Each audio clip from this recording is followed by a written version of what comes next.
There we go, everyone. So welcome, everyone. My name is Amy Peterson. My pronouns are she, her, hers, and I am the Equity, Diversity, and Inclusion Coordinator at RCC. I am also a member of the Diversity Programming Board and co-host of today's event, Seeking Shelter, an Honest Conversation on Homelessness. My co-host joining me today is Marina Whitchurch. Marina and I are so excited to have you all join us here today, and we are so thrilled to have Dr. Douglas Mungeon, expert Skid Row historian, joining us today from California.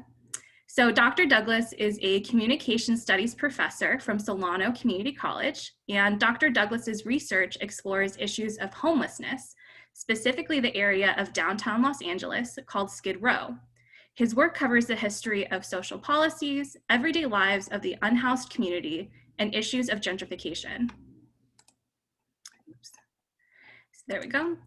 And his work has been featured in the top publications in his field and was recently highlighted in the Netflix 4-part documentary, Crime Scene, The Vanishing at the Cecil Hotel. So I would also like to start by reviewing Rowe Community College's Diversity Programming Board's mission. So today's event was planned and empowered by the mission of the Diversity Programming Board. And so our mission is to enrich, support, and celebrate our diverse community by acting as a catalyst for inclusion, continuous learning, understanding, and acceptance through active engagement and facilitation of educational opportunities that challenge biases and deepen conversations. And of course, we have our usual notes on etiquette for today as well. So please mute your microphone unless you are speaking today. Please keep a stationary position or turn off your camera. Please try not to eat on camera as well. Just a quick reminder, we are recording this session today. And to join the conversation, you are welcome to use the chat function or the raise your hand function as well. Some conversation ground rules to keep in mind today is we really want to create a safe space to learn, share, and grow. And so please bring open-mindedness, which is your ability to listen to all points of view and to be curious. Acceptance, which in this case means to suspend judgment as best you can.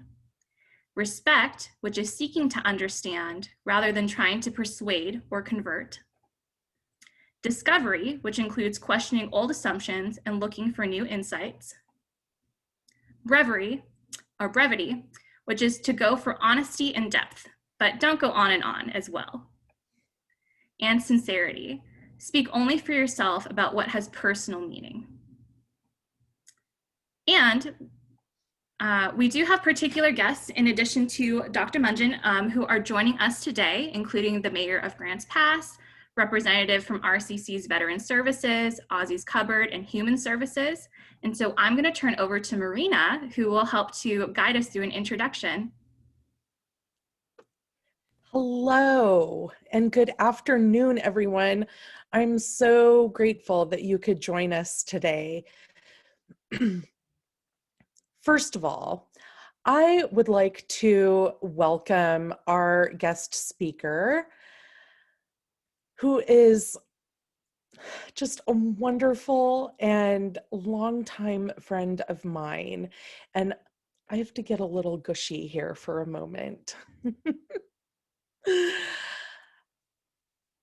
Dr. Doug and I went to San Francisco State University together, and we were on the speech and debate team. That's how he came to be here, because I reached out to him and I brought him here. And so he's here joining us, and I'm so excited to bring him here to you all, and to have him usher us through this conversation, because it is such an important one. And I know from the conversations that I've had with so many of my students in my classes, in our classes, that homelessness is such an important issue to all of you. So, Doug, I would like for you to introduce yourself and your brilliant scholarship, and um, and tell everybody just a little bit about you and what brings you here today. And then we're going to go on and introduce some of our leaders, and then we're going to pop back to you and have you just tell us so much more. Awesome. Thank you so much for those beautiful words, Marina. You are one of my longest standing friends, and it's really a great honor to be here. Thank you for inviting me into your community, to you and also to everyone, and also to Amy. Thank you so much for putting this together. So my work deals with homelessness. It's for the last 10 years, I've been doing research on specifically Skid Row, but the construction of homelessness and specifically homeless subjectivity. Now, when we talk about homelessness, in many cases, we think of it as an ahistorical, that this is a problem of now. This is a modern issue. But when we actually peel the veil back, we realize that this has been something that Americans, rural or urban, have been dealing with for over 125 years. And so I'm really excited to talk about this subject today, because I think that we're starting to see the conversation of homelessness begin in areas that normally weren't discussed. We're starting to see people talk about tents. We're starting to see people talk about gentrification, affordable housing, issues that have long been standing in regards to this topic. And we're also unfortunately seeing this impact in our classrooms. In this semester alone, I've had numerous students perform speeches from their cars. I've had students doing speeches from shelters. And I was assisting these students on the side, but I think that with COVID, we're now starting to realize the hidden impacts of homelessness and housing insecurity. So I'm incredibly grateful to be here and excited to talk about not just my research, but homelessness and how it affects your community and specifically your students. Great. Oh, thank you so much. We're going to find so many parallels between an amazing, you're talking about teaching at a huge community college down in the East Bay, and we're talking about a small rural community college in Southern Oregon, and there's so many parallels between the two. Who would have thought? Let's have Sarah Bristol. Would you introduce yourself, please? Sure. Hi, my name is Sarah Bristol, and I work in the marketing department at RCC. And I am also, since January, I've been the mayor of Grants Pass. And homelessness is one of the issues that we have been working on here. Both, there's two sides of the story, multiple sides of the story, I suppose, but we have an issue with needing to find shelter for homeless people. And then we have an issue with citizens complaining about garbage and some of the unsightliness of homelessness. Yeah. Okay. Good. William Riddle, you're up next.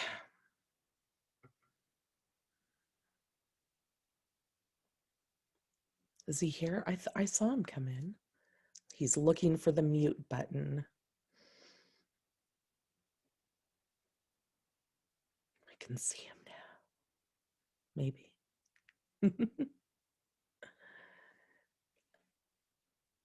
Maybe he's getting a cup of coffee or some water. How about Amanda Comer?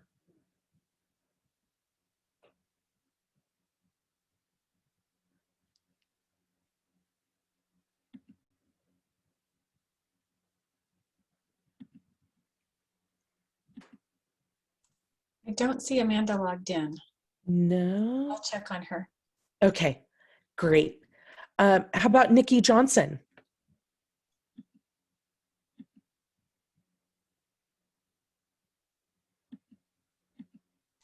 I know Manny and Jenny are here.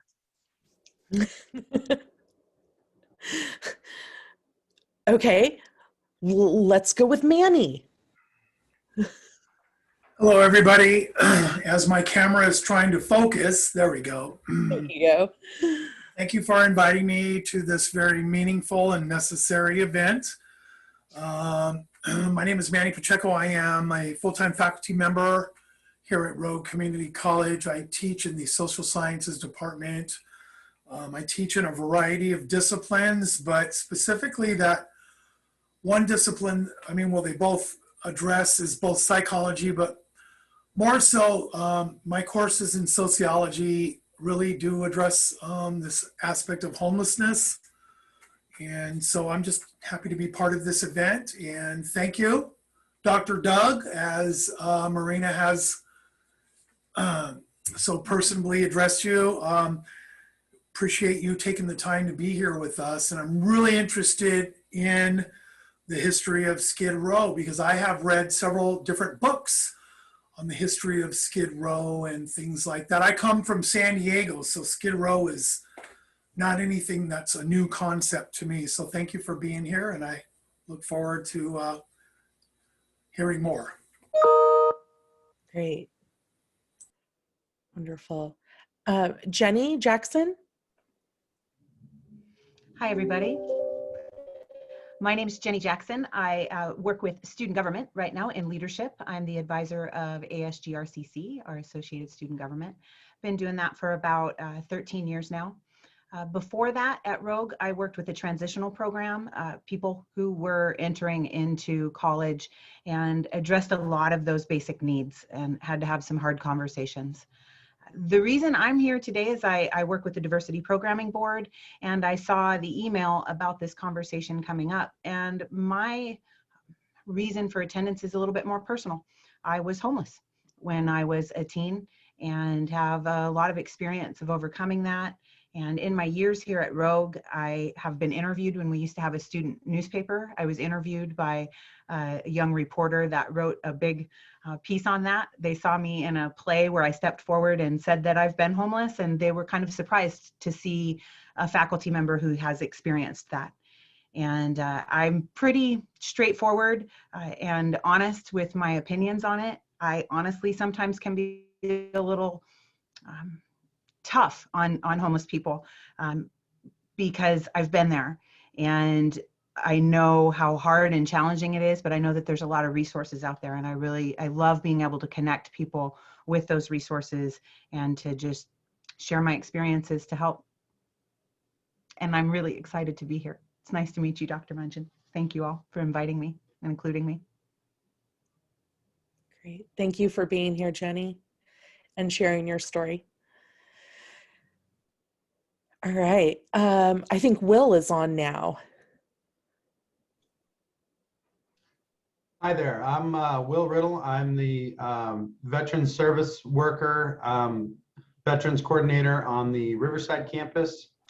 Actually, what used to be Riverside campus. I think once we go back, I'll be going back to Table Rock campus, but I work with all our GI Bill students, all of our veteran students, and I have some experience working with homelessness as I used to work in the HVRP, the Homeless Veterans Reintegration Program, through the employment department. I worked through Easter Seals through them. So I had 3 years experience working with some of our local providers here, trying to work with some of the homeless folks in order to meet all their resources, get them employment, get them housing, those type of things. So thank you guys for having me. Looking forward to what we have going here. Great. Thank you for being here, Will. And Amanda just got here, so we'll have her introduce herself. Hi, Amanda. Hi, sorry I'm late for this. It That's wasn't okay. my calendar. I'm Amanda Comer from the Veteran Services Department, working from home in the Redwood campus. I hope that's what I was needed for. Yeah, you got it. Anything else you want to add? No, not at this moment. Okay. No worries. All right, thank you. Sure. And do we have Nikki, or is she not here yet?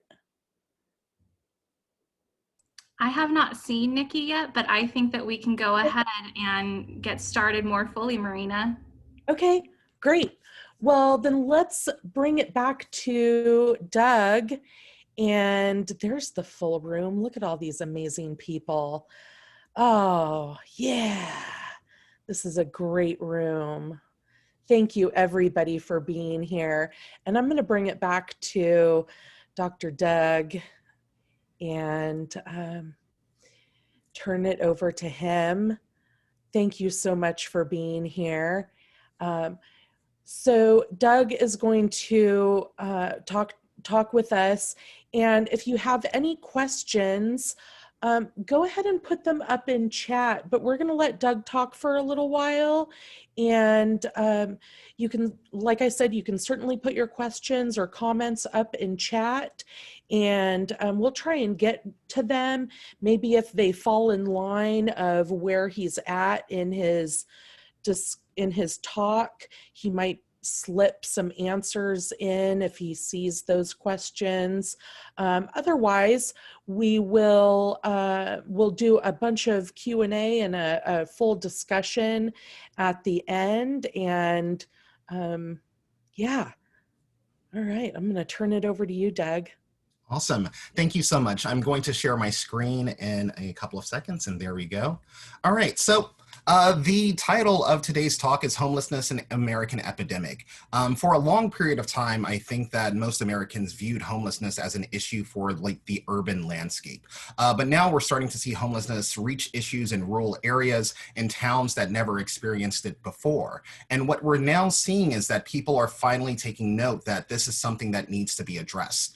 Now, the problem with this is that many people think that this is a new problem, that people are moving into this area, people who are homeless are coming from the big cities and coming over here. And what we realize is that homelessness, it's a local problem. In addition to people coming into different cities, we start to realize that a lot of the structures that we have in place, the histories of these areas, tell the story of these homeless communities. And one of the things I really want to note here is that I call these communities because we will see through the history of them that homelessness is connected to finding others, finding resources, and it's within these resources that individuals are able to battle their ways out of homelessness. And so I want to make sure that we talk about community and the power of community as a way or as a strategy to talk about the futures of homelessness, or specifically the solutions of it.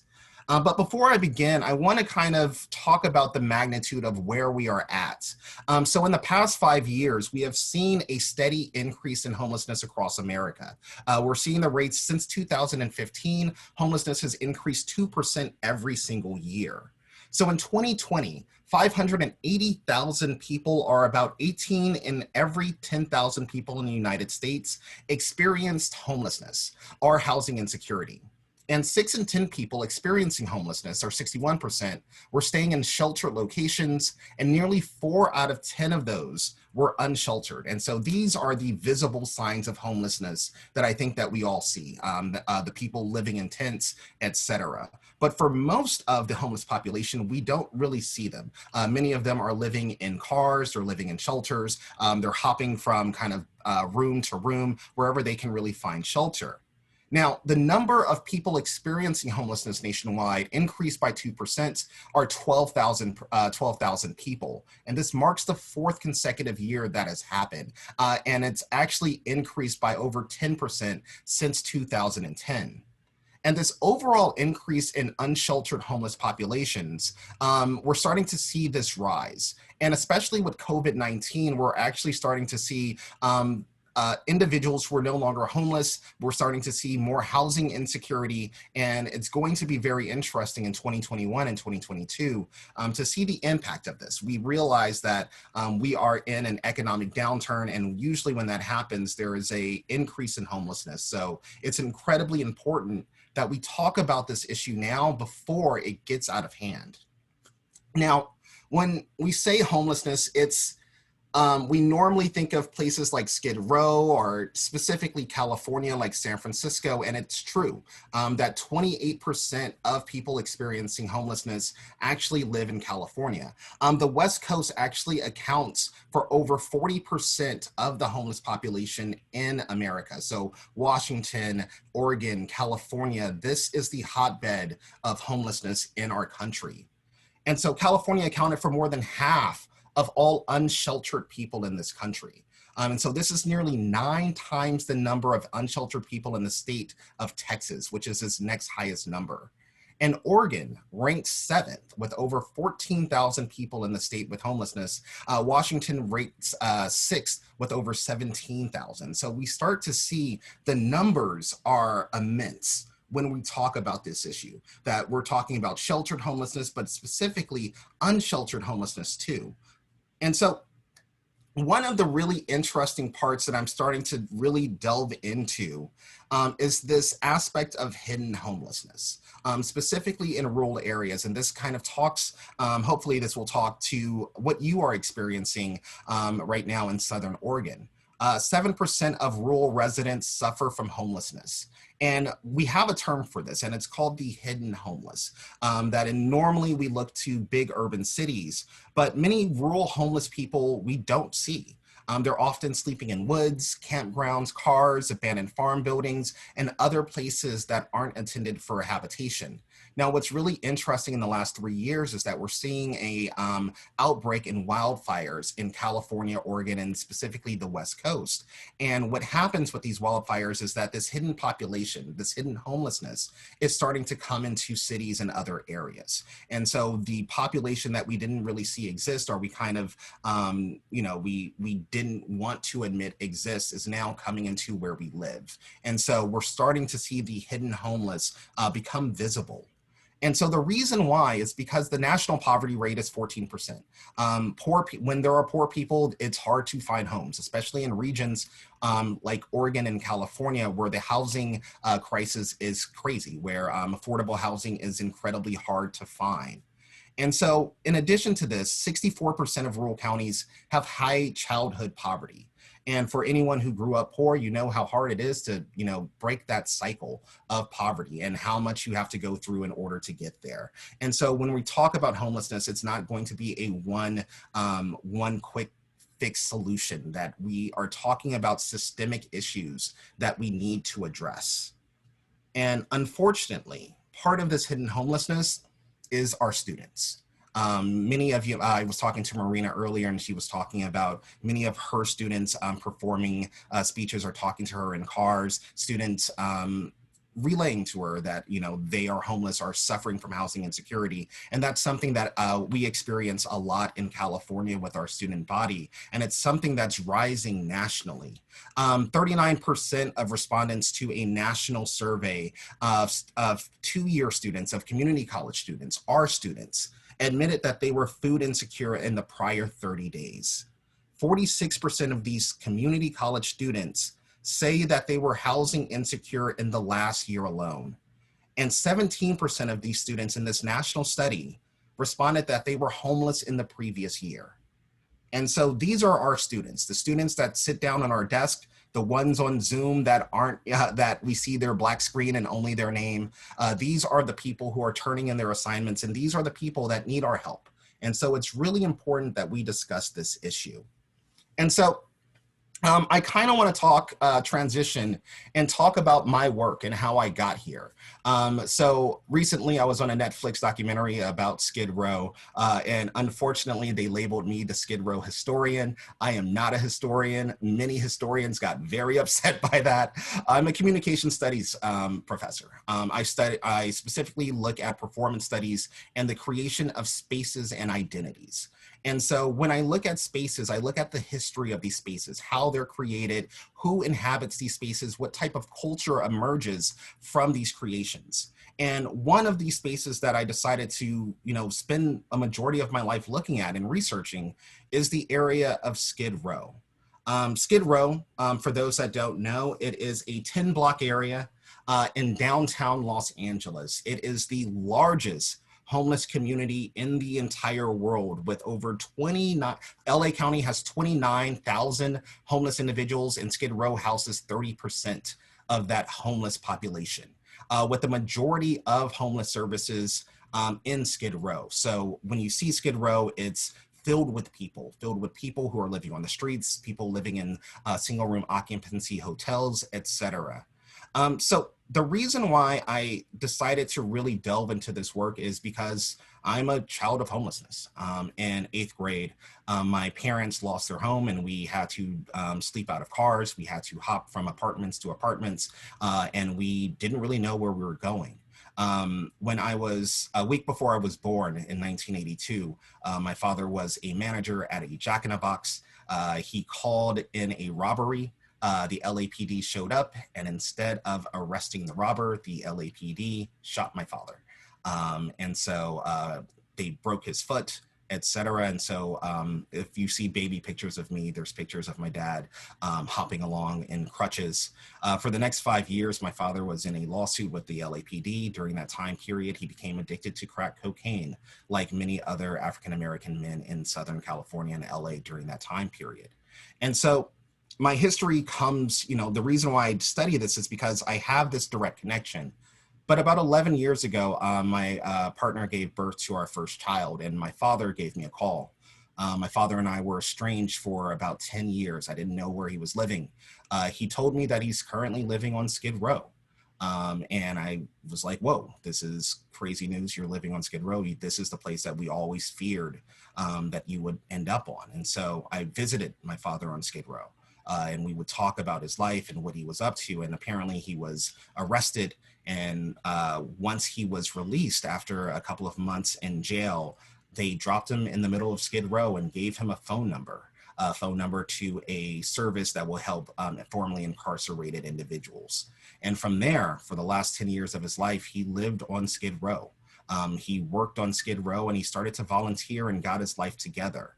And one of the interesting things about Skid Row is that, yes, it's a place of immense poverty, but you also start to see individuals who have lived in that community for years and years or even decades who have jobs, etc. And there's this sense of hope in that community.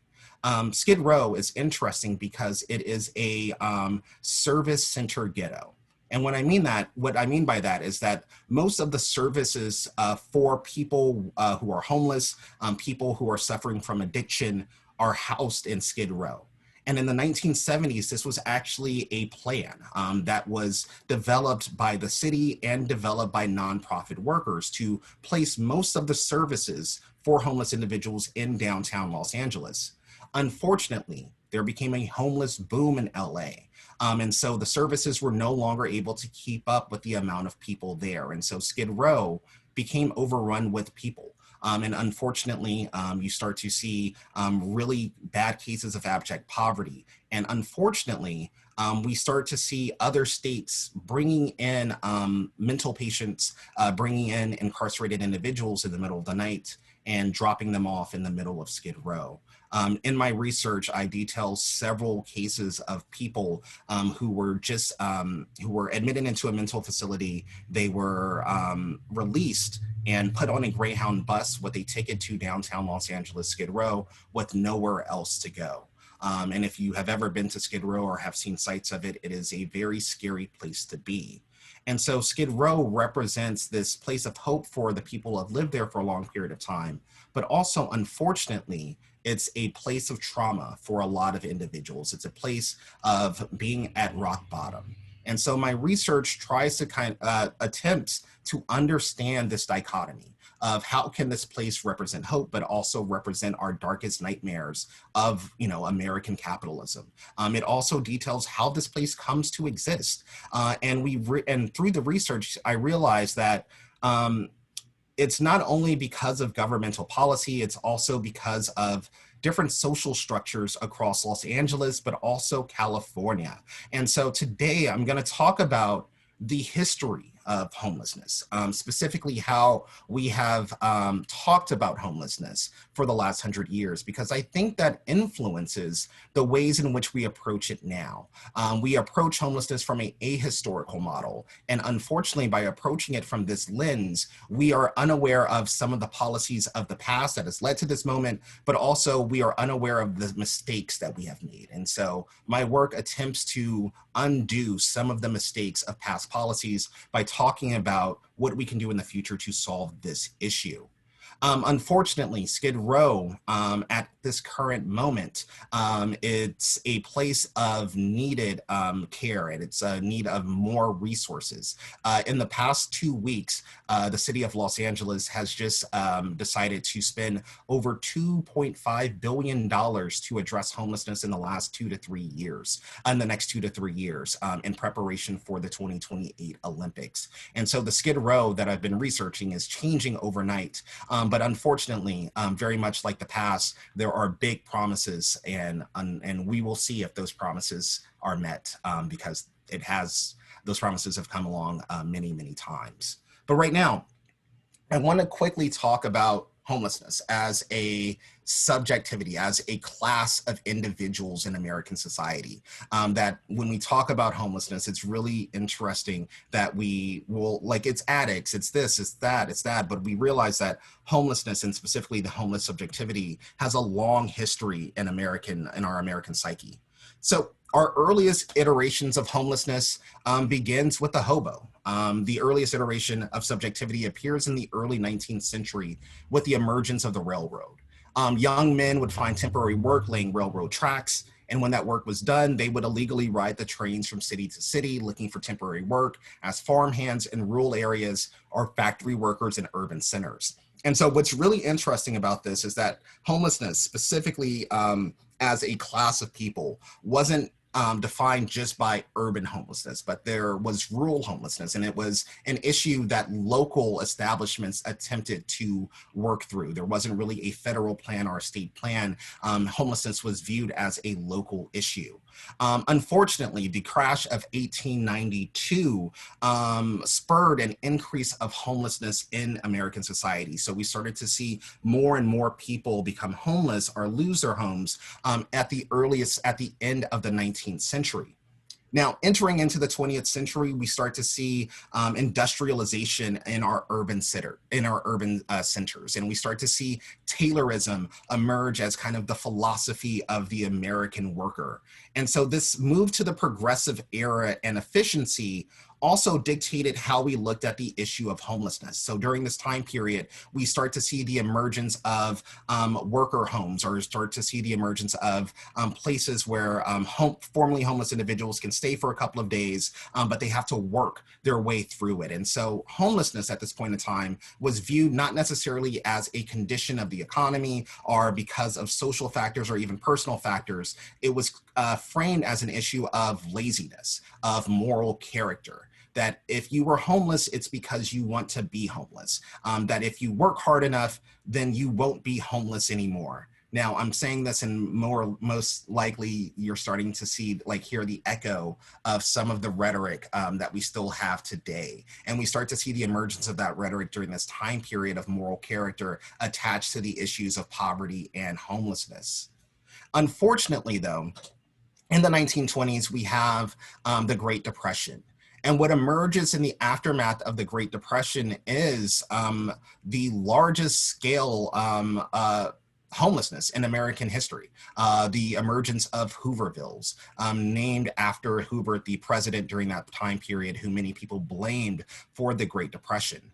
Now, Hoovervilles are incredibly interesting to me because this represents a moment in which thousands of individuals across the nation lost their jobs, lost their homes, and what they had was community. And so Hoovervilles became these small little communities that emerged in urban centers and rural areas of people bringing whatever resources they had and building these small communities out of nothing. And so Hoovervilles were widespread in Missouri, St. Louis, Los Angeles. There was a Hooverville in Portland, and also all across the East Coast.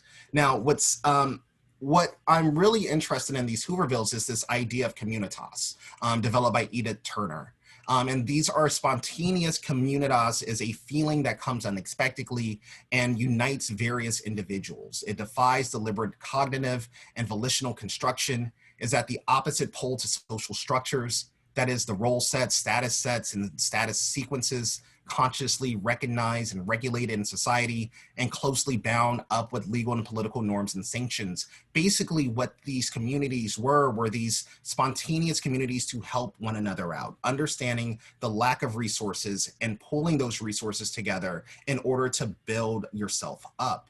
Now, when we look at our modern tent cities and modern homeless areas, we don't necessarily view that. We don't necessarily view these individuals. But if you were to go to some of our more modern tent cities in California or in Seattle, you start to see that these social structures begin to emerge, that they become kind of these resource centers for each other. And that's kind of the issue I want to talk about, is how can we build in these natural connections of these communities, of realizing that these homeless individuals are looking for that connection and be able to find them resources and able to kind of change their position.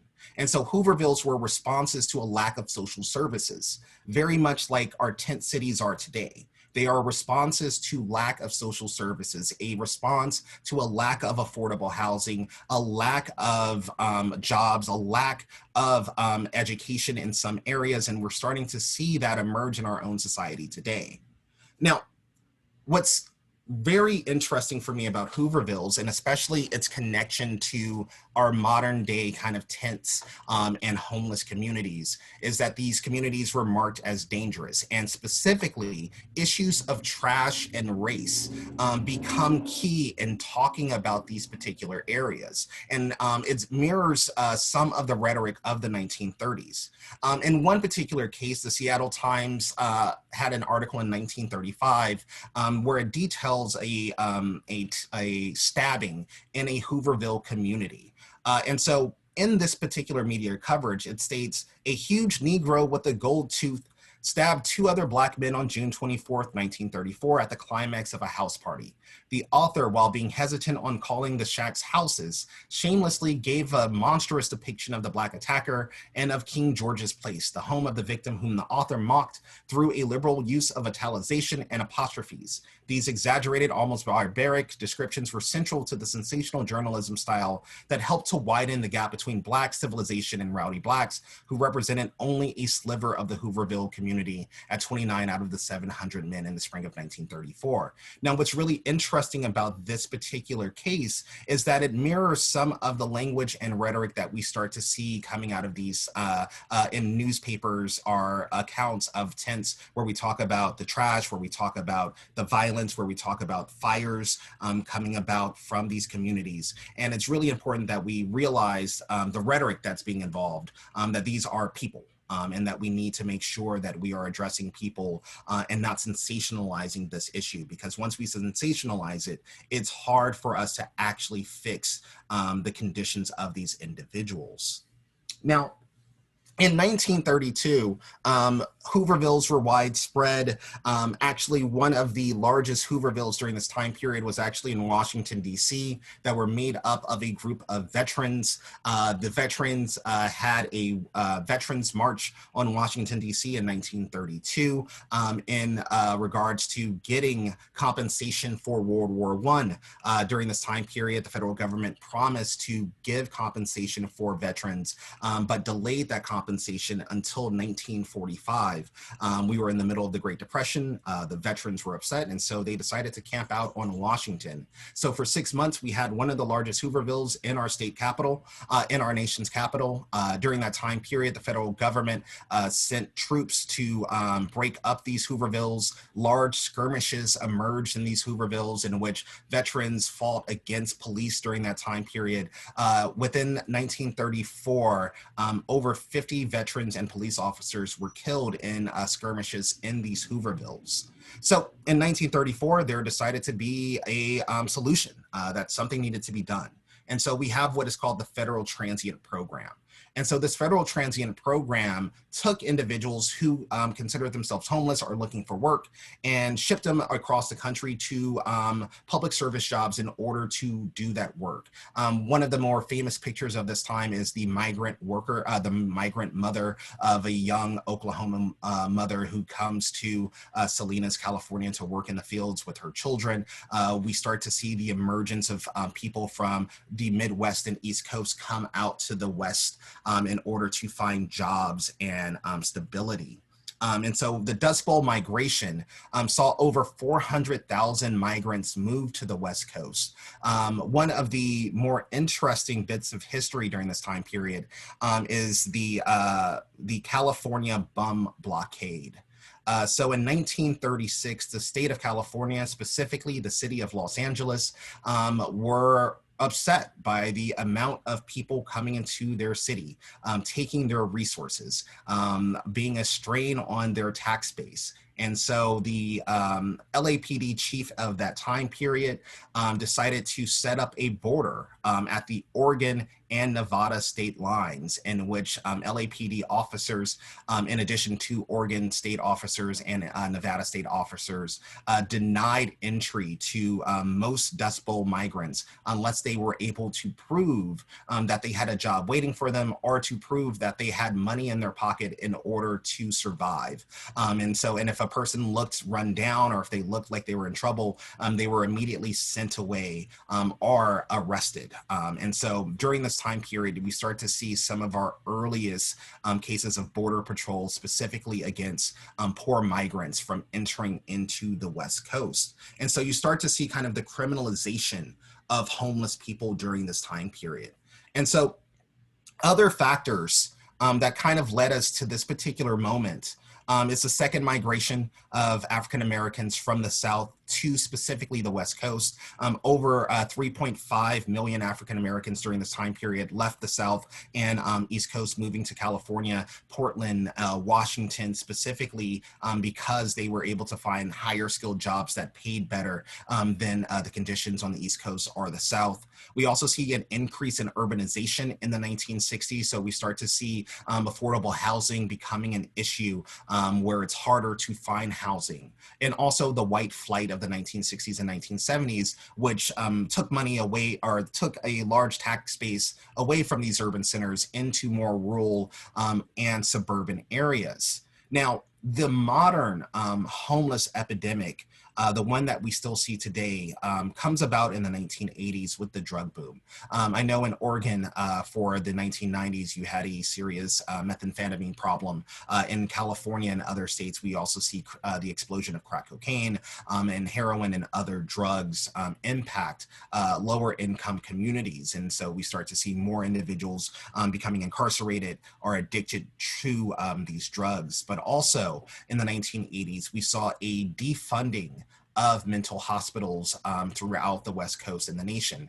Now, what's really interesting about this defunding is that when these mental hospitals went away, there became these kind of social homes that emerged that kind of tried to pick up the slack in the late 1970s. And so you have places like Venice Beach and San Diego, all up the coast of California, where there's these older homes became mental facilities for these individuals that no longer lived in the hospitals. And so these people would exit their homes and walk the streets of these kind of suburban or urban areas and scare the citizens there. They were scared of these individuals. And so what we saw emerge was this kind of NIMBY or not in my backyard politics that attempted to get rid of these new homes. And so what we see is this, especially in California and Los Angeles during this time period, was this move to localize or to centralize the services for these individuals, for people who were on drugs and people in from mental facilities. And that's the history of Skid Row. Skid Row emerges from this defunding of mental hospitals and this drug boom as a way to move those individuals away from polite society into a centralized area where they can't bother anyone, but they can also get the services they need.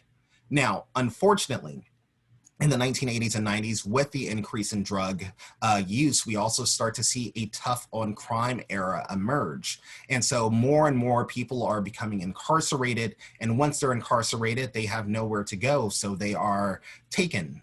In the case of Los Angeles, most individuals who are incarcerated are taken to downtown Los Angeles, and in many cases taken to Skid Row, where they are linked to halfway homes and other places to kind of get them on their feet. So in addition to mental facilities, addiction facilities, we now also see a large increase in formerly incarcerated individuals now on Skid Row.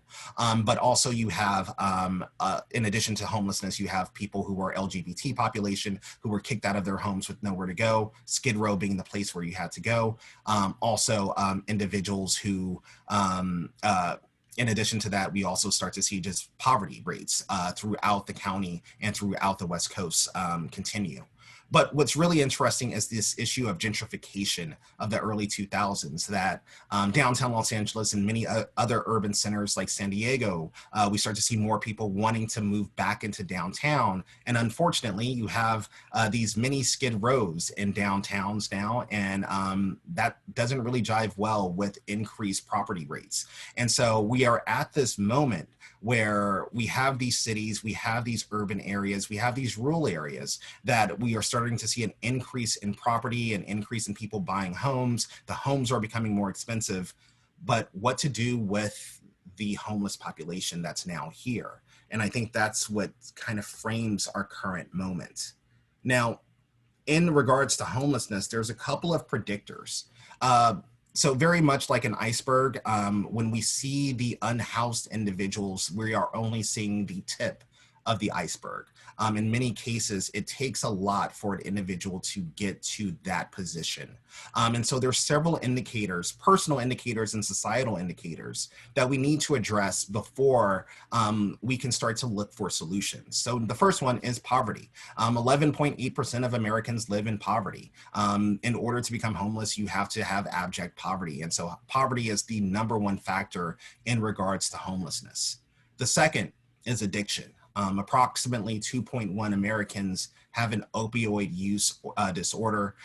In this past year, we have seen the rates of overdose increase by over 10% in this year alone during the COVID crisis. There has been a 59% increase in alcohol use, in opioid overdoses, and rises in suicidal thoughts, and there were over 81,000 reported drug overdoses in 2020 alone. So what we're seeing now is an increase of addiction rates that is probably going to enter into 2021, 2022. Additionally, we also see domestic violence. So 10 million women and men are impacted by domestic violence every year, but more than a third of DV survivors report becoming homeless immediately after separating from their partners. And so one of the key aspects of homelessness is also addressing domestic violence, that usually in domestic violent cases, a lot of women, predominantly women, have nowhere to go. In many cases also a lot of men. And so we start to see that as a really key indicator of homelessness. Now, the last two personal indicators is of disability. There are 17.7% of Americans in our American population identify with having a disability. But for sheltered homeless adults, 42.8% of those individuals have a disability. And so when we talk about homelessness, we're also talking about how do we treat people with disabilities in our society? That it's not just about addiction, that it's not just about poverty, but it's also about how do we treat the most vulnerable of our population. And then we also have incarceration. Up to 15% of incarcerated people experience homelessness in the year before admission to prison, meaning that homelessness spurs criminality, that when we see a person who's homeless, there's not a lot of options to go. And so city and state level studies of homeless shelters find that many formerly incarcerated people rely on shelters both immediately after their release and over the long term. So in order to get those individuals who have been incarcerated back on their feet, there needs to be long-term and short-term shelters in order for recidivism rates to actually decrease. I'm going to go to the chat. Apparently there's a couple of, Amy says, can you please clarify what gentrification means for those that are unfamiliar with the term? So gentrification means a reinvestment into predominantly former urban areas. We can see this kind of like in Philadelphia, Los Angeles, Detroit, where a predominantly people of color live in an area for over 20 to 30 years, and then there becomes a new population of young, upwardly mobile adults moving into those areas. And so you see the emergence of nicer facilities, an increase in policing. And so these are all great things that occur in a city when gentrification occurs. Unfortunately, many of those same facilities, many of those same tools and education and policing that the former population has been asking for over 20 or 30 years were denied, and those resources aren't given until a new population moves in. And so unfortunately, that's the issue with gentrification. It's not just about people moving into cities, specifically, you know, young, upwardly white people moving into cities. It's predominantly the fact that those communities that were living there for a long period of time were denied the same resources as the new community members. Okay. All right. So in addition to those personal indicators, there's also some societal factors that we need to address. And these are the things that we can actually play a key role in order to help individual or unhoused communities. So number one is the rise in real estate prices. Talking to several of you a couple of weeks ago, we start to see there is a dramatic rise in the prices of for rent and for housing in certain areas. And when that occurs, people who traditionally have lived in those areas don't really have anywhere else to go. The second is limited services, and this kind of goes into that short-term and long-term housing. That one of the key things to stop homelessness is to provide homes or to provide a shelter, at least temporary, for people to get back on their feet. Usually when we start to see big explosions in a homeless population, that means that the shelter availability is incredibly low. But in addition, we start to see that even if a place has shelters, we need to make sure that those shelters are safe. Many women who go into shelters feel incredibly unsafe. There are high rates of rape in a lot of shelters, or sexual abuse. And so one of the key things is making sure that the shelters that we do provide for these individuals are not only hospitable, but they are also safe for these individuals. The next is NIMBYism, which is not in my backyard politics. And so usually more affluent areas do not want addiction resources or centers. They don't want homeless centers in their area. And so what we see is that there becomes now this lack of space to put these really vital spaces for community members. So instead of and so with these NIMBY politics, what we see, especially in Los Angeles, is that there becomes a concentrated place where we have to put our resources. And unfortunately, there is a finite amount of space for these resources, especially if communities do not open themselves up in order to bring more resources into the area. And so not in my backyard politics is key in order to kind of talk about what we do with our resources and how much space do we actually have in our cities to actually fix this issue. The next is an apathetic governance. What that means is that we have governance that doesn't really address issues of poverty until it's too late. They don't address issues of income inequality until it's too late. And then we have a lot of efforts to quickly or immediately fix the issue that doesn't work. And so what we need is a more aggressive policy-oriented governance in order to fix these issues, especially in rural areas or areas that are now experiencing homelessness before the issue gets too big, before it costs too much money to fix this issue. And then the final societal factor is aggressive policing. In many cases, for many homeless individuals, to be homeless is a traumatic event. And in addition to having that trauma, there is aggressive policing towards these populations in which their stuff is removed by force. In downtown Los Angeles, we had a very bad situation of cops seeing shopping carts that had people's belongings and their mementos in them and throwing them in the trash or getting them hauled away. Now, if you are familiar with shopping carts and specifically with homeless populations, you would realize that that shopping cart is that person's livelihood. That their joys, that their hopes are in that shopping cart. And so when we see these acts of aggressive policing, unfortunately, we don't see the humanities of these individuals, that these are members of our community. And that's another issue I want to talk about, that in many cases in regards to homelessness, it's not people coming from other communities into our community. These are our community members that have been hidden for a long period of time that we are now finally seeing, and we're seeing in this condition of being unhoused. And so in order to really fix this issue of homelessness, we need to realize that this is a community issue of how do we want our community members to be treated, what resources can we give to our community members before they get to this point? And once they do, what resources are available? And so connecting people to resources, to communities, and making them feel like they're part of the community is essential if we want to address this issue of homelessness.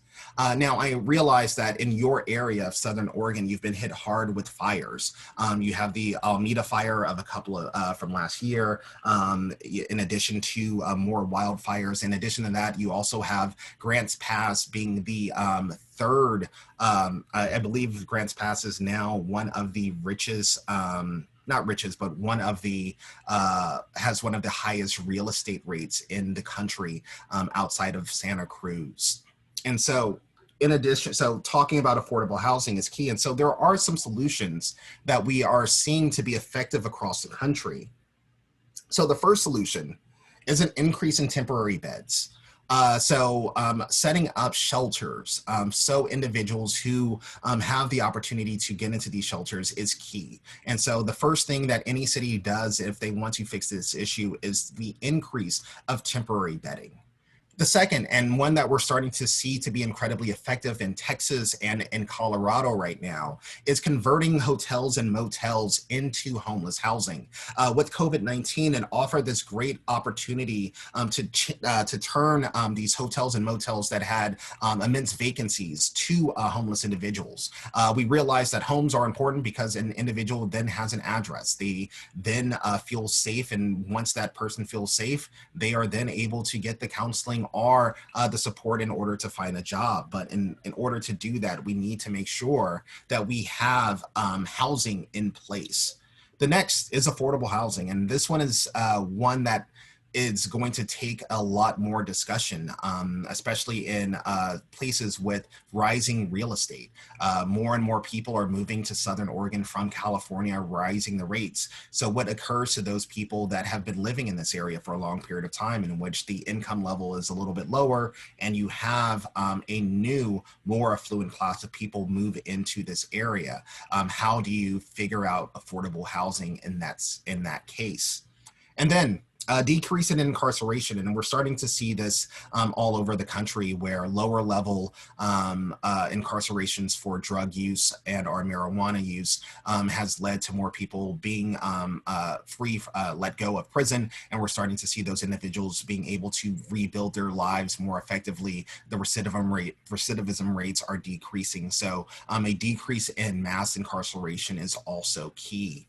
And the last three things I want to talk about is education, that we need to make sure that the children and students in our communities are well educated so that they can be able to find jobs, that they can be able to take care of themselves later on in lives. Usually in places that have poor education, we start to see, especially in rural areas, we start to see huge rates of homelessness. This occurs in Alabama, Mississippi specifically, where the education rates are low, and so therefore the rates of rural homelessness or hidden homelessness has been increasing every year. Another alternative that we're starting to see a lot more of now are tiny homes. Seattle has a great tiny home community that they are building. In downtown Los Angeles, they're building more tiny homes, and also in New Orleans. So in these large urban areas, we're starting to see spaces or pieces of land allocated to build more tiny homes and communities. And with that, you start to see counseling centers and more resources can then be devoted to these individuals now that they have their homes. And then finally, thinking of homelessness not as a personal issue, but thinking of it as a trauma influence counseling. It's very easy to tell a person to pick themselves up off their ass, and basically, like, do better. But we realize that being homeless for one day is a traumatic event that can permanently scar a person. Individuals who have suffered from homelessness have higher rates of PTSD. They have higher rates of anxiety and depression. That being homeless, it's not fun. It's a traumatic event. And so homelessness exacerbates childhood exposure to trauma. Childhood trauma can be a contributing factor among adults who experience homelessness, and the cyclical relationship between the two is damaging and costly to individuals, agencies, and communities that we as a society need to really have an open conversation about trauma, because it is one of the key indicators of homelessness. And trauma influence counseling, especially for young adults, is key. And I think that's kind of where we can really make a mark, especially in community colleges, where we have a personal relationship with these students that come from our communities, that we can be those empathetic sources for those individuals, connecting them to resources and helping them find solutions to better their lives. All right. So right now we are going to transition in talking about Southern Oregon, and specifically some of the issues that you are all having in regards to homelessness. I would love to hear some of your thoughts of the current issues. What are some of the problems that you are experiencing, and what are some of these, what are some solutions that you have been talking about as a community in order to solve your issue before it gets out of hand?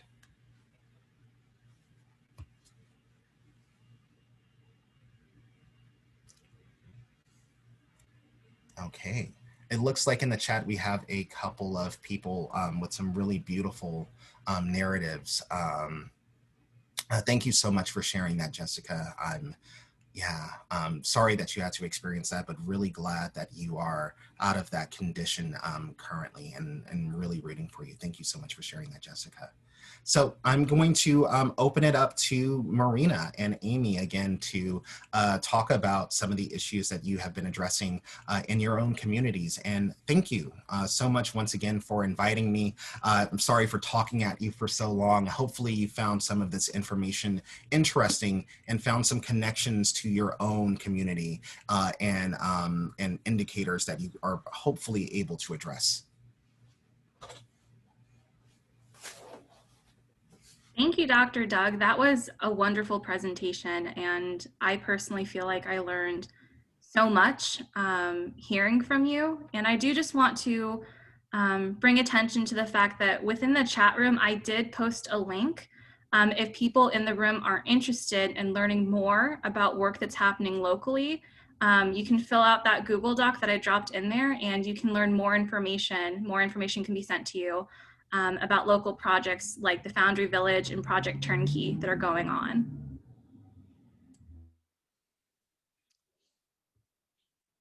Yeah, thank you so much, Doug. That was so insightful and educational. My mind is swirling. And thank you, Jessica, for sharing your story. I think that what I would like to do is start with the first question for the community leaders that we helped to identify for this event, and to hear thoughts from them. And so the first question I kind of want to just ask everyone is, after hearing from Dr. Doug, how easy is it to judge people who are homeless? And what are our thoughts on that?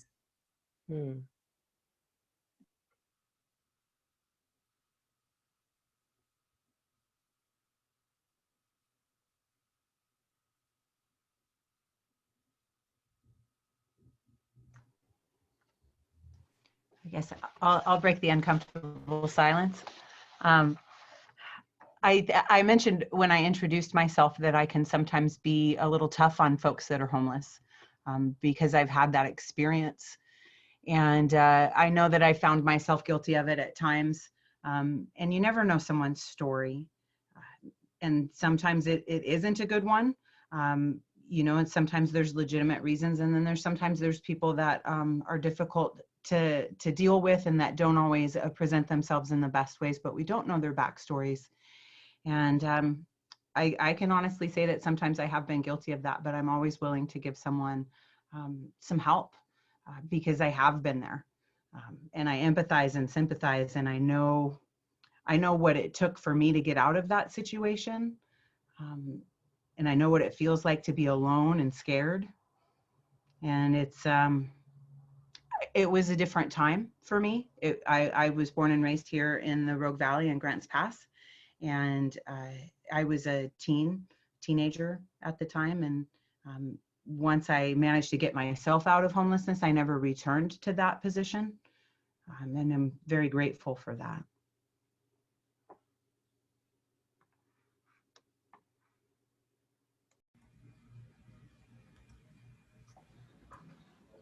I think one thing I was going to share, I guess as mayor, it's interesting because we do have a really wide range of people, and we have people who are homeless who we don't see, and then we have those that we do, right? And so there's people with different needs and people who would like to have a shelter and would go to a shelter and would really benefit from that, and it would help them get back on their feet. And then there may be some people who choose not to ever go into a shelter.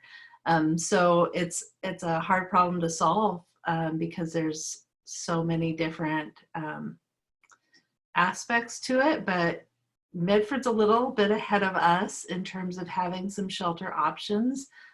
Grants Pass does have some different groups working on getting a campground, warming, temporary shelters. We have the Foundry Villages here in Grants Pass, so that's a tiny home village that's being built. We have like a range of options that are all kind of in the works, but these things are always a little too slow for the people who need it now. So I think a lot of the things that Dr. Doug mentioned about leadership that's been slow to react, like we're dealing with that. You know, nobody dealt with this for the past 20 years, and now all of a sudden we have to try to figure out how to catch up. We have NIMBY problems. You know, we have a lot of different things. I was going to share with you guys a brief email here that's you know, kind of the flip side of the, you know, more compassionate version. But dear Mayor, what is going on in Grants Pass with all of the homeless camps, tents, and trash? Have you driven around town lately?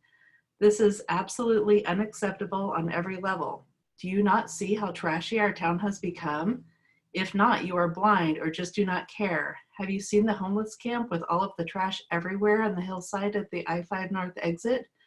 This is sickening. What kind of shit show are we running here? I thought littering was illegal. Grants Pass is starting to look like a third world city. Is this what you want? If so, please let me know so I can get the hell out of here. I'm serious. You know, I get, I mean, I've gotten a lot of emails like that, you know, even in just 3 months. You know, some people definitely write and they're supportive of shelters and wanting us to do something to help. And then there's a lot of people who are like, get them out of our parks. What's the deal with the trash? Send the cops down there. So, you know, there's a balancing act that has to be played, and it's tough. So I don't have all the answers for sure, but this is interesting discussion. And yes, Amy, the emails are very focused on trash. Like, and Dr. Doug mentioned this in the last conversation we had a couple weeks ago, but the trash is a major issue as far as people in an urban area and what you see from homelessness. Is there any way for people in Josephine County to get involved and to help out? I think there are some different efforts going. So Foundry Village it's a volunteer effort. They have a website. If you Google Foundry Village Grants Pass, so they're literally building things. And one day I was down there and they had AmeriCorps volunteers and different community volunteers who were literally raising a building one day. There's a different group that's working on trying to buy a motel. We have different efforts, I guess, but I guess it is important to speak up. I mean, I think that's one thing that actually everybody can do, and it doesn't really take a lot of effort, but to just, when you see somebody else doing something, when you write a letter of support, either to the council or a letter to the editor, or you come to a council meeting and say that you support this effort, that goes a long way, because a lot of, the most vocal people with anything, whether it's a restaurant review or whatever, are usually the negative people. So when you speak up and say, hey, I understand, it's not ideal that we have people camping in Riverside Park, but, we need to work on a solution rather than just arresting or pushing those people along or whatever, it does help. Have there been any efforts to make it easier to build housing? I know that housing is really expensive and hard to even build. So is anything being done to make it easier to Yeah, we build? have a housing advisory committee that's been working on different things, and actually next Monday's city council meeting will be entirely dedicated to housing and what steps we should take, what steps they are recommending we take to improve housing. Because here in town, we've heard that, that even the hospital and the college and City Hall had trouble recruiting a senior planner. A lot of businesses that are looking for fairly high paid positions are having trouble recruiting to our area because of our housing shortage. And then obviously people who make less money than a doctor are just, the problem is just compounded all the way down to the bottom. So I know for me, I live in a house that my dad owns, so I don't know, I'd be in a very different situation if I wasn't living in my dad's house. So, it definitely affects me in that sense. And I have a brother who lives with my mother, I think that there's a lot of people who you don't guess, when who aren't homeless, but who are facing housing issues. And that's like a whole other topic in addition to the homelessness issue. So lots of problems there, yeah. Is there any way to get a link to that council meeting? Yeah, I'll put it in the chat. Thank you. Thanks, Nicole. Thanks, Sarah. Let's go with Sally next. She had her hand raised. Thanks. Now let's see if I can remember. Let's see, with Foundry Village, that is being led by the Road Gateway Rotary Club, who meets on Thursday. Jenny is a member. Nicole Sellinger was here earlier. She had another meeting to go to, but we're a really friendly club. And if you can go help, like sometimes they say, we need somebody who can pressure wash a root ball. If you have your pressure washer, bring that along too. I mean, every day there's like new signups, or bring some baked goods down for the workers. But it is so much volunteer effort, and it's our town pulling together. So anyway, Jenny and I would be happy to help connect you if you're willing, if you want to help with the building of Foundry Village, which is transitional housing for people to have a shelter and to have some access to clothes and things to get job interviews and get into a stable situation. I read an article in a new Josephine County paper yesterday that I found a lot of them appalling. I personally didn't agree with a lot of what was being said, but one thing was about providing shelter if it doesn't have specific components to the program. And basically they were assuming that every homeless person was a drug addict and faithless. And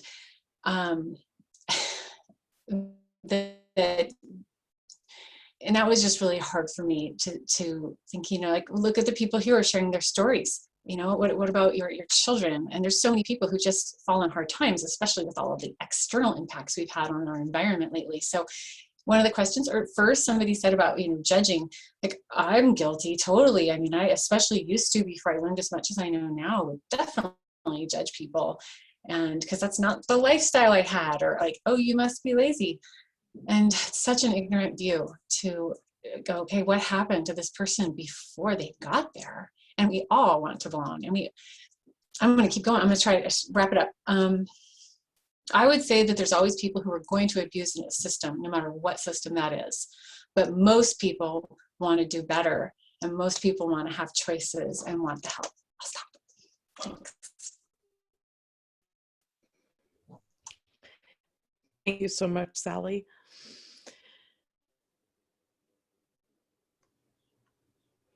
Jenny, did you have? Yeah, I posted it in the chat, and I wanted to say it out loud for recording purposes. I was thinking about how hard it was to have nice things and to get out of a situation. It was dirty, and there was a lot of trash. And I put in there a John Steinbeck quote that I heard long after I was homeless, and that I say to people sometimes that I still help today, that says, if you're in trouble or hurt or need, go to the poor people. They're the only ones that'll help, the only ones. And honestly, it makes me even a little emotional to think about it, because I remember being around and surrounding myself by people that I wouldn't normally choose to be around, because they were the people that would help me. They were the people that took me into their home when they had nothing, and helped me because they knew what it felt like. And I know that things have changed a lot since that time, but I fought hard to get out of the place that I was in. And I always have a special spot in my heart for St. Vincent de Paul, because I got a real job interview, and I had nothing, and my clothes would get destroyed in that homeless situation. And I went to them and I asked for their help, and they let me go into their thrift store and to pick out 3 outfits, professional outfits.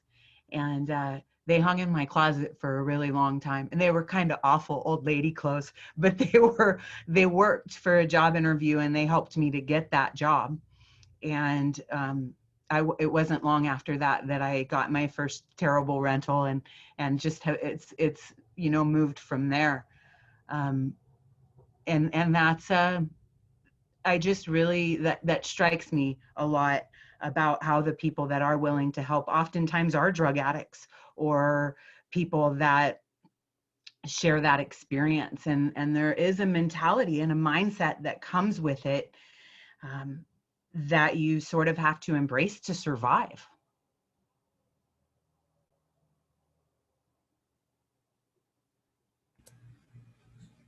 Jenny, that's a great point, and what I've been seeing in my research also, where these communities have to bond together in order to get out of the situations that they're in.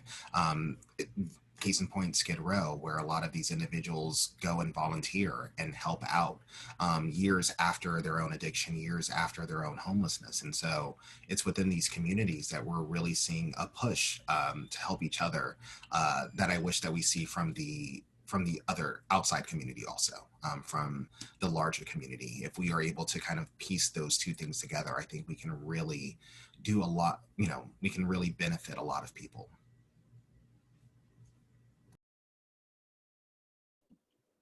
Thank you. Thank you for sharing, Jenny. Amy posted a question, what has been your personal response to homeless people whom you've seen? And I'd like to answer that question, and then maybe if somebody else has an answer also. So I have like a couple answers to that, and I'll try and go like in a nutshell. So when I was a student at San Francisco State, Doug, I don't know if you remember me telling you this story. I was in my little tiny basement apartment. It was like 200 square feet, if that. And I had trouble paying rent one time, and I was freaking out. And my mom sent me a little bit of money in the mail, and so I got the money and got my check, and I was rushing down like early in the morning to the bank, and one of those, crisp, foggy San Francisco mornings, and it was down kind of like south of Market area, and I'm rushing down, and I passed by, I think it was like McCroskey's mattress place, and they had these two windows, these two like giant windows with these two fluffy white, pristine white beds that were up on these big platforms with these pristine white pillows, and they were just beautiful, right? The sheets and the comforters and everything, right? Just gorgeous.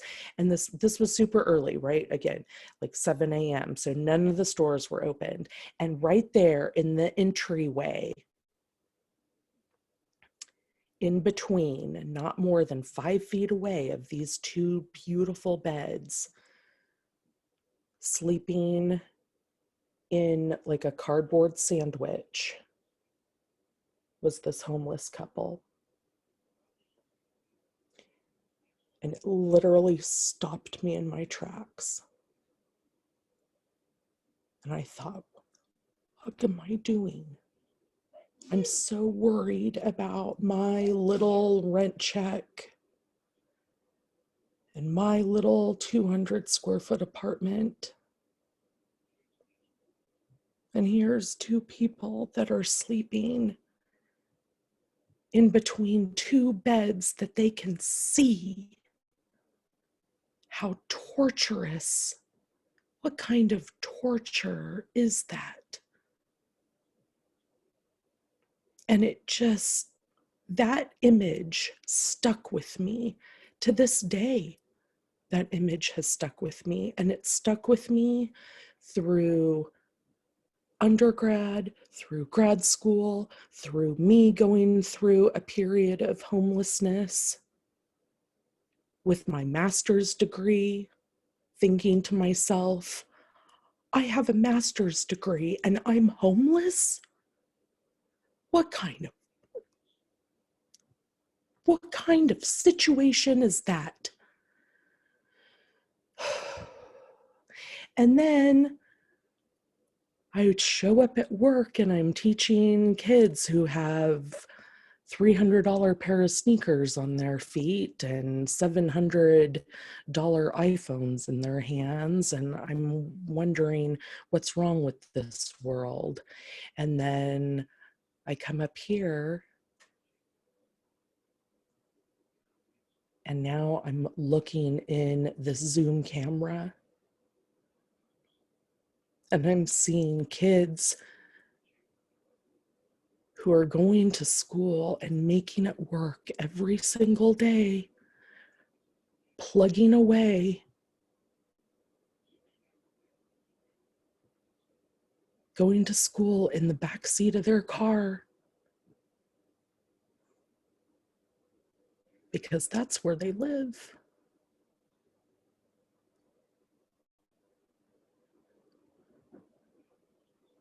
This student body has given me more strength and more courage and more hope for a strong future. I can't even begin I just reach out every day and I say, what do you need? How can I help you? What do you need today? You got to turn that thing in late? Okay, fine. Because you couldn't find a printer, because you couldn't get on Wi-Fi, because this happened. All right, you just need somebody to talk to listen. Okay, that's fine too.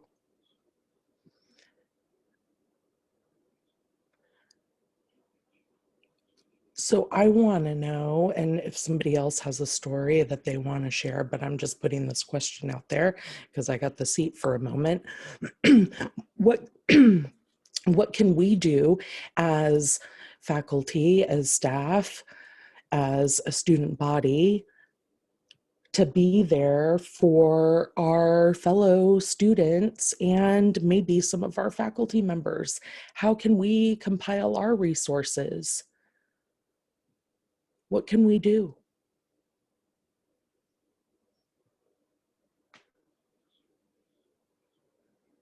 Because Aussie's cupboard is great, but I'm sure we can do more.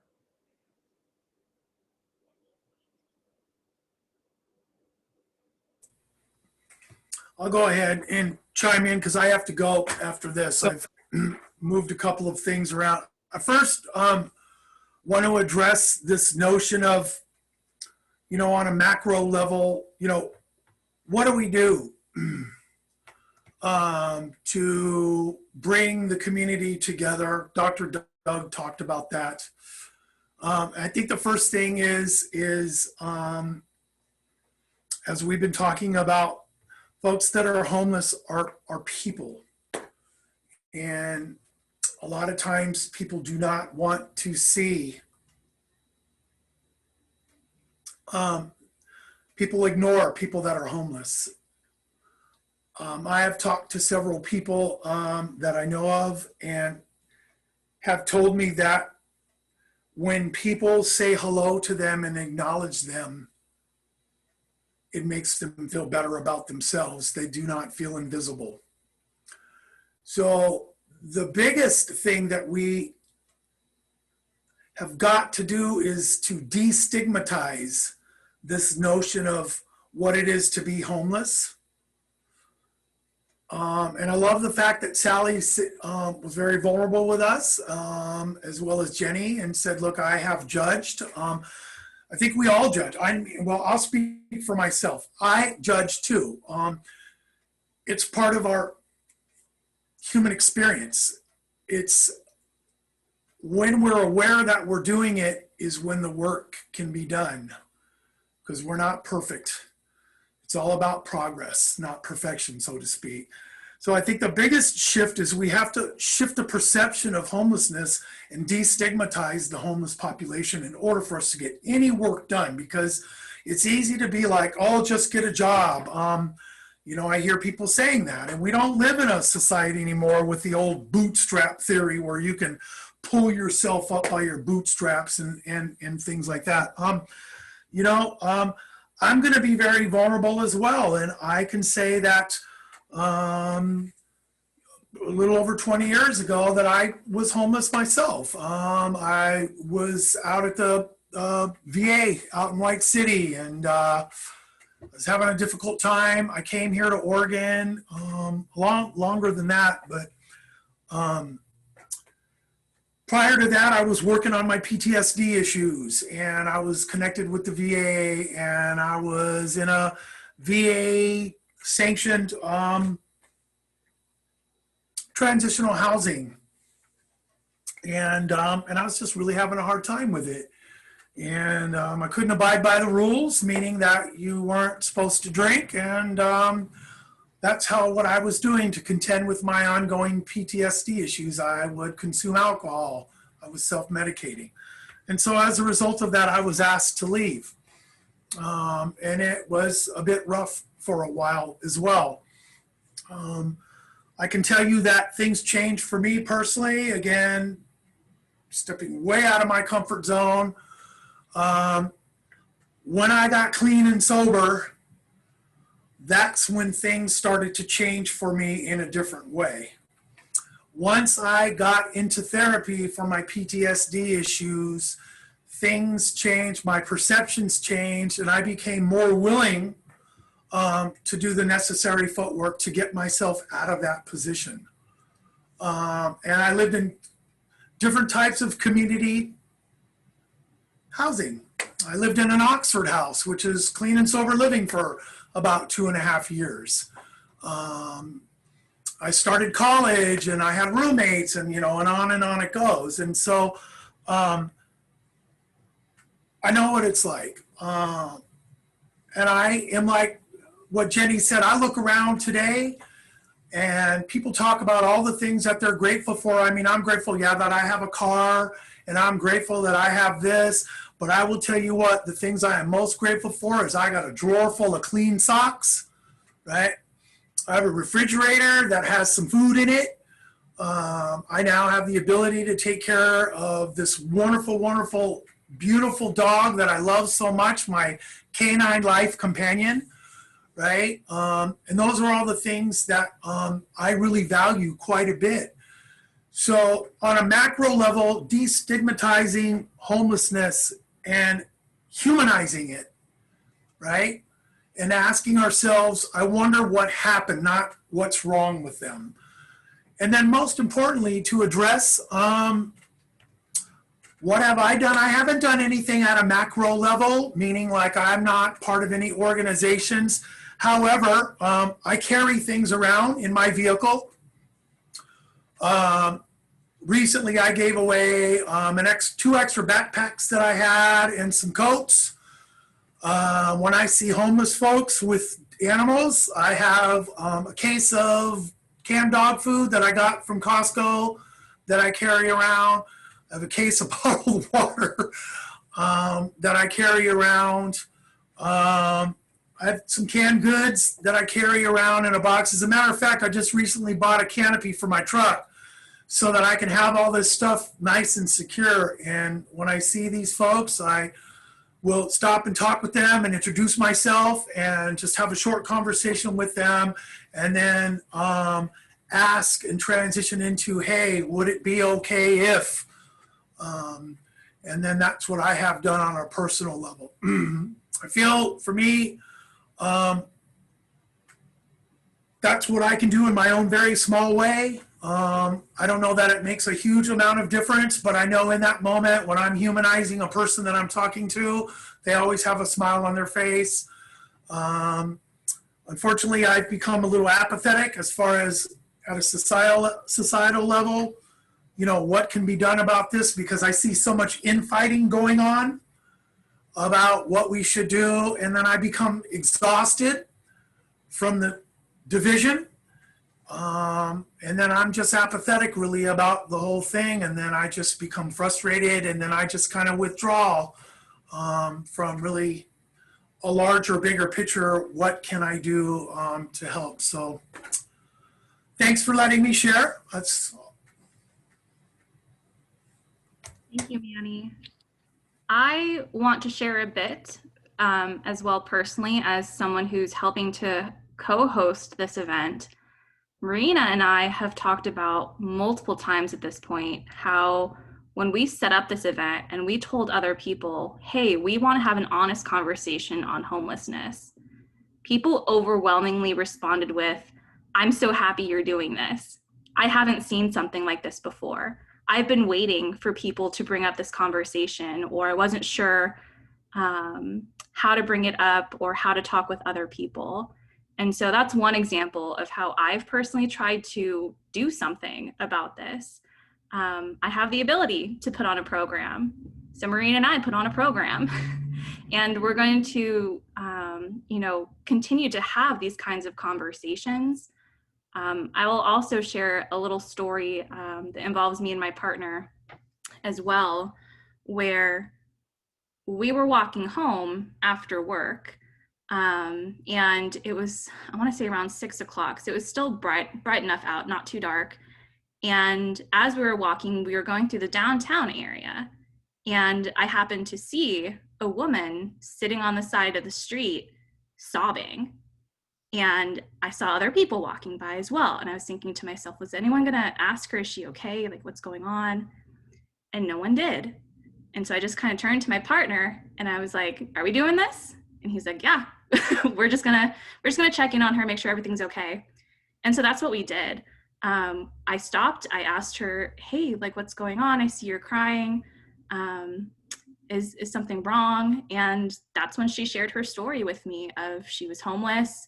She'd been kicked out of the place that she'd been staying at because of a relationship that went sour. Her foot was broken. She was crying because she was in pain and she didn't know how to get medical assistance. And so we kind of tag teamed that situation where I sat down next to her and I just put my arm around her. And I said, okay, well, my partner's going to call someone and we're going to make sure that you get some help.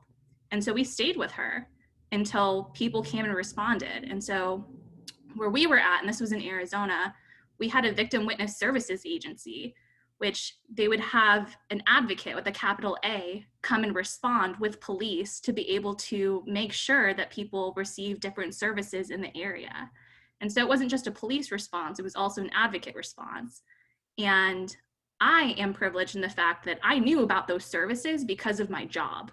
Like I already had that number and I knew who to call to be able to do that. And so part of what I think is going to be helpful is community knowledge, not just education of people to be sure that they get a job and that they can avoid homelessness, but also education within the community of knowing our resources, knowing what's available, and making sure that other people also get connected. And that's just one personal example that I see as a personal success, being able to implement that.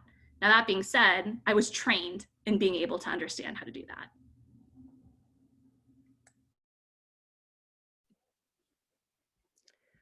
Yeah, that's huge, Amy. You bring up such a good point. For so many of us, we're privileged in understanding and being trained and knowing what services are out there. And that's, Doug brought up in his presentation, education. We're so privileged in that we have the education in knowing what services are out there, yet we are still uneducated in knowing what all of the services are out there. I don't even know what all of the services are out there. And so I feel like maybe if we, Jenny, talking to you, if we had like a club or something that like social justice club or a group of students that spearhead getting like continuing these kinds of conversations that we're having today, continuing these, maybe bringing Doug back in another 6 months or so to maybe see where we're at, right? Do a little check-in with us. And maybe just like finding out, getting a list of all of the resources, creating a page on our website so that we can create, somebody had mentioned in chat that they wished that they had more resources for housing and how to get housing resources and how to get help with figuring out all of the application processes and money and down payments and all of that business. Like I think that would be very useful for our students. So I think this is something that we might want to follow up with. Yeah.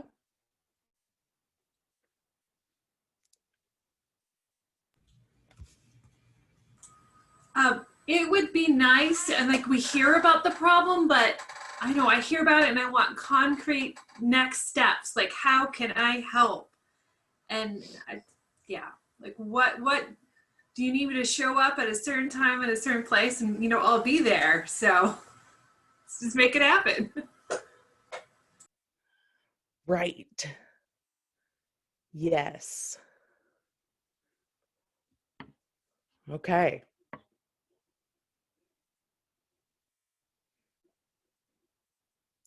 Well, then I guess we have some planning that we need to do.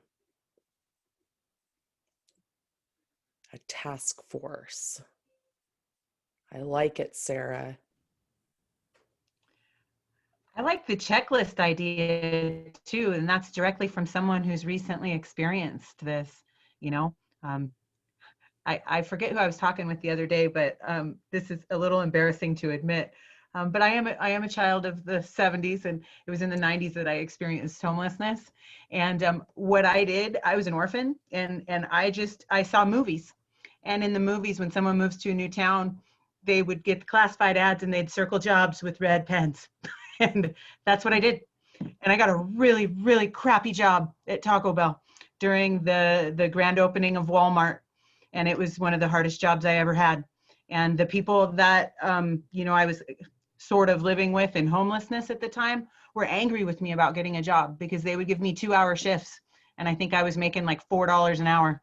And it didn't seem like a path to not being homeless. And my response was, but in the movies, that's what people do, and it's just a step in the right direction. And 2 weeks later, I had a better job.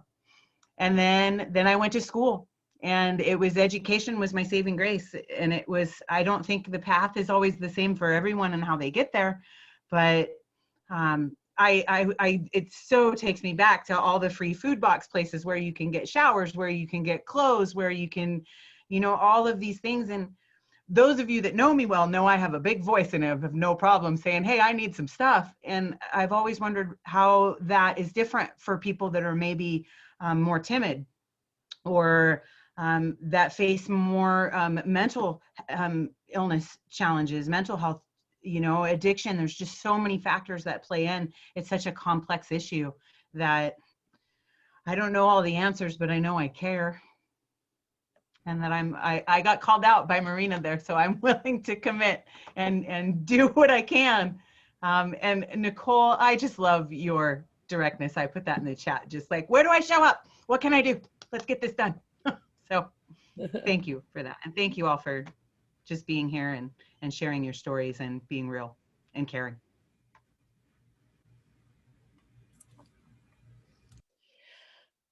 Do you have any closing words for us, Doug? Maybe Yeah, no, yeah, this go has from been there. absolutely beautiful. Thank you so much for inviting me into your community. One of the things that I keep hearing is like, wanting to, connect to resources, and talking to a lot of folks who are involved in policy, talking to folks who are involved in the medical field, who are dealing with issues of homelessness. One of the things that I realize is that the resources are there. The problem is that it's the connection to people to those resources. And I think that we as teachers have this amazing opportunity to connect our students, not only to like a world of education, but to the resources of their community. I mean, that's what a community college is, right? We connect to our community, we understand our community, and we better our community. And I think that allows for us to have a beautiful role in shaping the communities that we want to live in.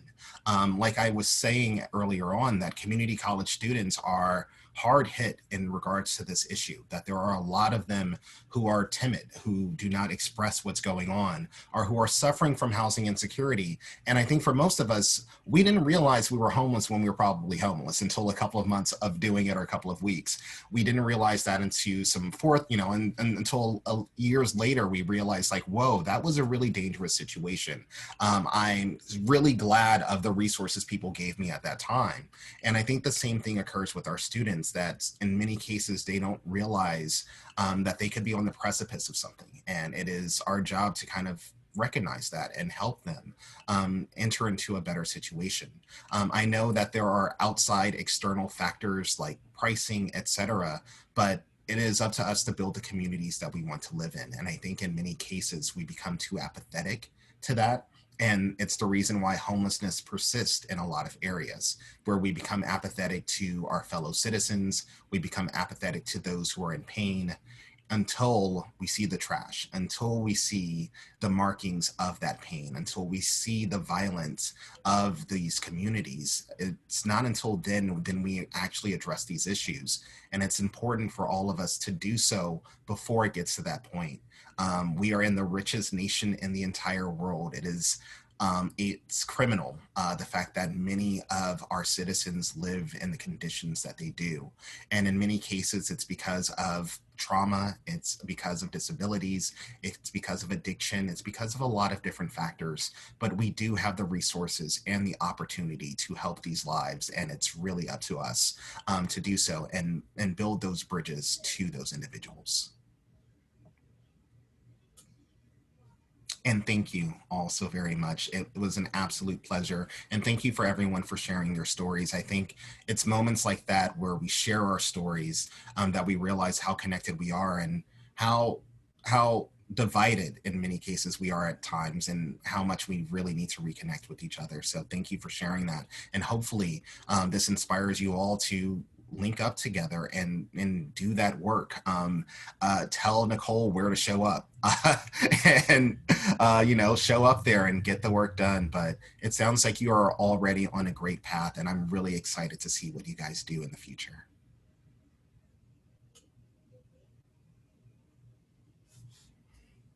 Oh. Yay. Thank you so much for joining us. If anyone has any last minute questions or comments, now's the time. We also have, Sally, we have some other events. Oh, yes. Okay, so this Friday, I'm going to get to the page really quick. Oh, actually, could I share the screen? Oh, no, I know. I don't need to do that. I'll put it in the web chat. There we go. So that's the link to the RCC webpage. You're off. Uh-oh. Is my connection okay? Nod your heads if it's okay. Okay. Yep, for me, Sally. Sorry. So this Friday evening, 6 p.m., and Dr. Doug, you are invited to join us because it's virtual. Come back to our community. We have Preacher Moss, and he is an international all-star comedian, lecturer, educator, and he delivers an anti-racism message in a very engaging way, and also then gets a great conversation going. So 6 p.m. this Friday, join us. Please do. Oh, and why not? One more. May 20th in the evening, 6 to 8, we have the Defamation Experience, which is a courtroom drama that we get to watch, and then the audience is the jury, and that's got intersectionalities of race, religion, gender, as in male, female, power struggles, and class. Thank you, Sally. I will say, going back to Nicole's question of where do I show up, when and where, just tell me. Please continue to come to our Diversity Programming Board events. This is the first conversation that we're having on homelessness, but based on the participation that we've seen and the interest that we know is there, this is unlikely to be the last conversation on this piece. And the link that Sally put in the chat, all the Diversity Programming Board events are hosted on there, so you can find the links and more information. And so that's another way to stay up to date with some of the activities that are going on within RCC. All right, I see Marina is back. Marina, any final words for everyone? Just thank you for coming to this, and please continue to pass the word that everyone deserves love and respect and kindness and our time. So Yes. Be human. Yes, the Thank you. recording of this session will also be on that same link that Sally shared. If people are just listening in and they don't see the link in the chat, you can just Google the Diversity Programming Board at RCC, and our website for our events is there, and this will be hosted there. So if you want to continue the conversation on your own time with others in your life as well, you'll be able to revisit this webinar. All right. Awesome. Thank you, everybody. And thank you, Doug, for spending your afternoon with us. We really appreciate it. All right. Thank you, everyone. Bye. Bye.